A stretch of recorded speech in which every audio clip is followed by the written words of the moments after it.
Hey everybody. So you all probably feel it. AI is moving super fast right now. It's putting a lot of pressure on everybody in their jobs, trying to figure out what to do. And things are changing every minute, especially in the Microsoft world, from things like AI Builder to agents, Copilot Studio. It's hard to make sense of all of this stuff. And when you're working in the Power Platform, building apps and solutions, this combination of all of these tools and all of the changes can get confusing real quick. And as your organization is looking to use AI as something to infuse in your applications and your solutions every day, understanding how all of these parts and pieces work together is essential. So today we're going to talk about a few of these things and go over some scenarios and talk about how they actually might work together to accomplish a particular goal within the Power Platform. And all of this is so that you can better understand how these tools can be fit together to create better, more autonomous solutions. Just in case you're interested, I did write a blog on this topic. I talk about AI Builder and Copilot Studio. If you're interested in that, check it out after the video. So the first tool we're going to talk about is AI Builder. It's been around for right around 7 years now. You may be familiar with it. It's where you can build AI models for processing data. It used to be the place where you'd actually build agents. It was like Microsoft's first attempt at a way for you to build an actual agentic tool that you could use. AI Builder has some particular processing ability where it allows you to do things like pull sentiment analysis out of a user statement in a conversation, or scan documents and pull data out of those documents, or form processing, things like that, where you're actually pulling structured data out of pieces of information or content. And one of the great things about AI Builder is that it comes directly from Microsoft with a bunch of pre-built models. So if you want to do things like process invoices or receipts or do that sentiment analysis, all of those models are actually already built out of the box for you, and you can literally use them right out of the box. And that's what we're going to do in one of the examples that I'm going to show you today. In addition to that, you can actually build your own models. So if you have custom content, custom documents that you're processing, maybe from a particular vendor or source, and they're unique, they're not like anything else, or even if you have invoices that you receive or POs that you receive that are unique, you can actually basically build your own custom model to be able to process those particular documents as well. So with AI Builder, the key thing to remember is that the overarching purpose or goal or objective of AI Builder is to allow you to process documents in a, think about like bulk processing. I've got a lot of documents, they need to be processed. They're all the same every time. I'm pulling out structured data. I need to put it in an Excel spreadsheet. I need to put it in a Dataverse database or a SQL Server table somewhere. So it's a lot of content processed. It's all structured, needs to find its way into that end data storage. Okay, so let's do a quick little kind of walk through what it looks like to find AI models inside of AI Builder. So here I am in Power Apps Maker Studio, for those of you who are familiar. In my left-hand navigation, there's an option here for AI models, so that's where I'm gonna go. Also note there's an option here for agents, which we'll touch on a little bit later. If you're not seeing it, you can always go to More, and then you can actually find it and then pin it. So you'll see in this particular case, that's something that I've actually pinned. So let's jump over into AI models and see what that looks like. So in this particular case, I'm in basically a dev environment. I don't have a whole lot of stuff here. At the top, you'll notice there are a whole bunch of basically pre-built models. They all have this little tag on them that says that they're pre-built. So in the walkthrough today, I'm actually going to be using this receipt processing model. And one of the nice things about these models that are built in is you can actually click on them, and this will give you kind of an idea of what it's going to do. So it's showing me an image of a receipt here. You can see that it's kind of been trained to pick up on these specific fields in the receipt. And there's a few different examples here to pull from. And then it'll show you here on the right-hand side the extracted information that it pulled out of that sample receipt. And all we have to do to get started with this is actually come in here and choose to use this in a flow. And this is going to launch Power Automate, and then it's going to give us the ability to choose from a flow template that is intended for this purpose. So it's fairly close to what we want to do. So I'm going to say, yes, let's do that. And that's going to instantiate a new flow based on this template. Bear in mind here, access to Dataverse is required to run the AI model. That's the piece. We're not actually writing data to Dataverse, but we're using an AI model, and that is something that requires that Dataverse connection to be able to do, which implies you need a Power Apps premium license of some sort. All right, so here we are in the flow that I created from that pre-built model. So right out of the box, it is connected to my OneDrive. In this case, I pointed it to a receipts folder. I'm then processing that receipt or that image, whatever that document is, using that receipt extraction AI model. And then I have a few extra things going on here. So one of the things that I ran into with this is not all receipts are the same. And even with the pre-built model, you may run into some scenarios where you're maybe not getting the description out of the receipt the right way, or maybe it's not pulling the transaction date or the right amount. And so I made some adjustments to accommodate some of the receipt scenarios that I actually put through this thing. And so that's why I've got a little bit of an extra bit of logic here to do that. I'm then putting the data into a table in Excel, again, in my OneDrive. And then at the end of it, I'm deleting the original file. All right, so here we are. We're looking at my OneDrive, my receipts folder. This is the dumping ground for all of the documents or images, receipt images that I want to put through the system.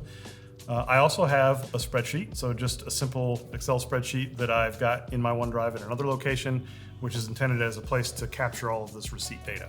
Let's actually pour some data into this receipts folder. So I'm gonna go grab a number of receipts here. What the heck, let's just grab them all and see what it can do. I took all of those images, some were PDFs, some were images like PNGs or JPEGs. They're all being uploaded to my OneDrive, and on whatever polling interval Power Automate decides to come along and look at my OneDrive for new files, it's gonna pick those files up and start to process them. So we'll let that soak for a minute, and let's go look at our flow.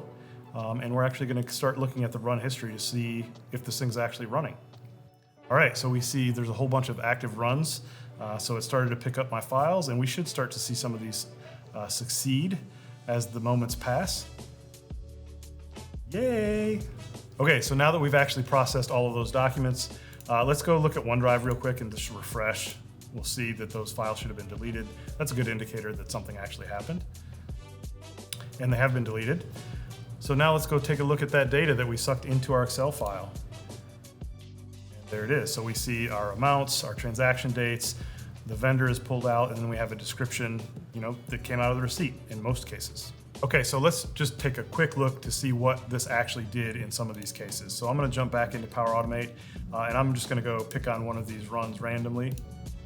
And we're gonna open this up to look and see what it actually did. So in this particular case, it slammed through, I don't know, I gave it 20 receipts, and it slammed through them in a minute or so and put all of that data in Excel. So it processed all of that stuff based on that receipt processing or that receipt extraction model.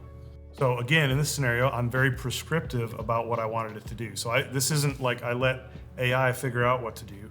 I said, use this model, right? So when we looked at those receipt images in the sample pre-built model and we saw all those little green boxes around all of the text, that's the instruction.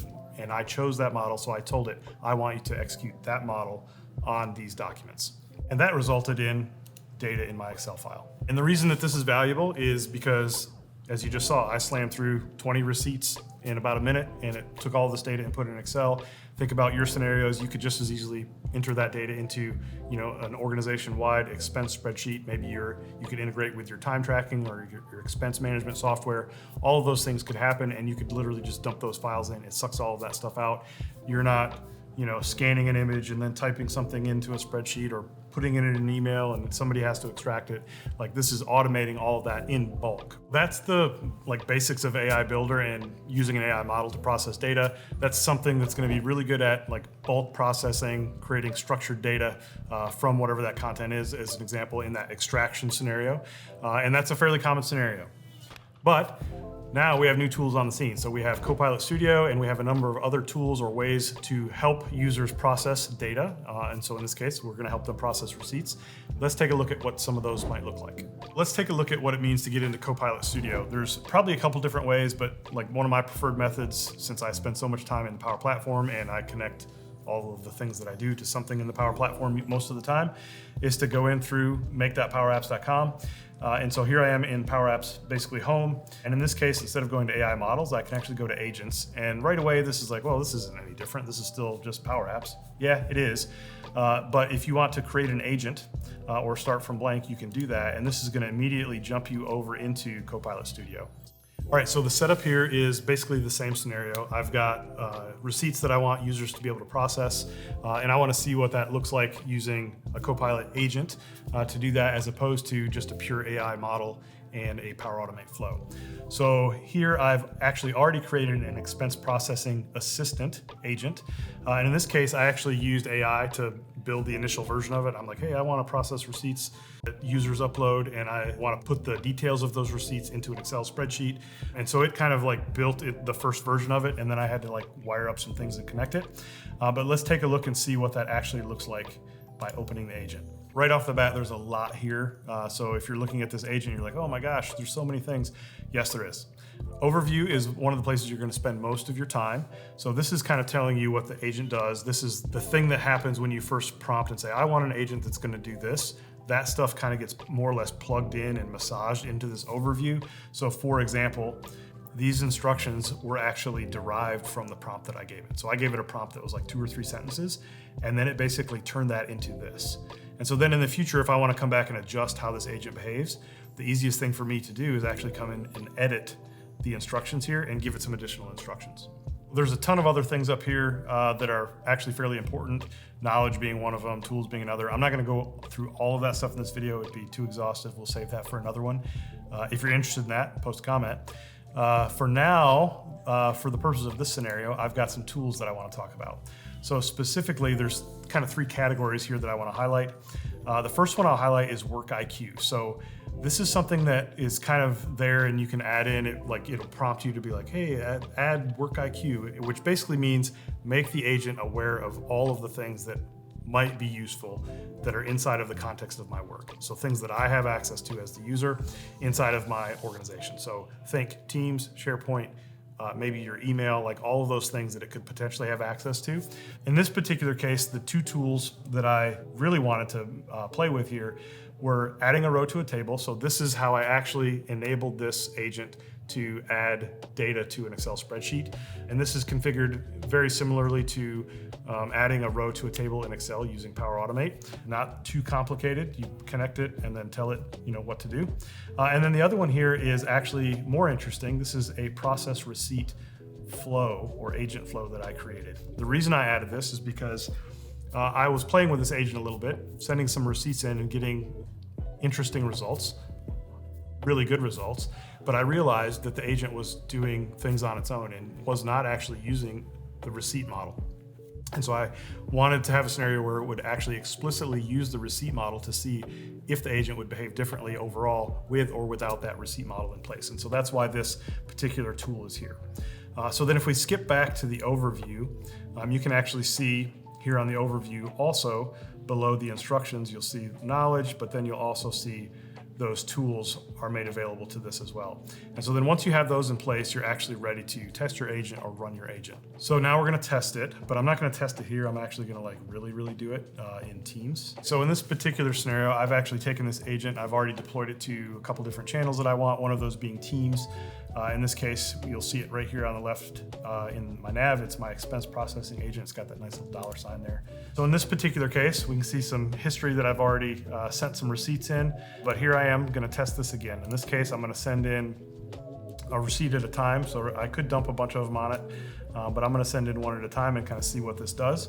So one of the cool things agent capability unlocks for you is it gives you the ability to not only process the data in a receipt, but to also enhance the data capture. So in this particular scenario, it's great that you're capturing the transaction date, the amount, and maybe the vendor, but maybe you have some other requirements. If you're putting that receipt into QuickBooks or your expense management system, you might care about the description, the memo, maybe the accounting category or something like that. So in this particular case, in my instructions, I told the agent that I want to prompt the user for an accounting category and a memo.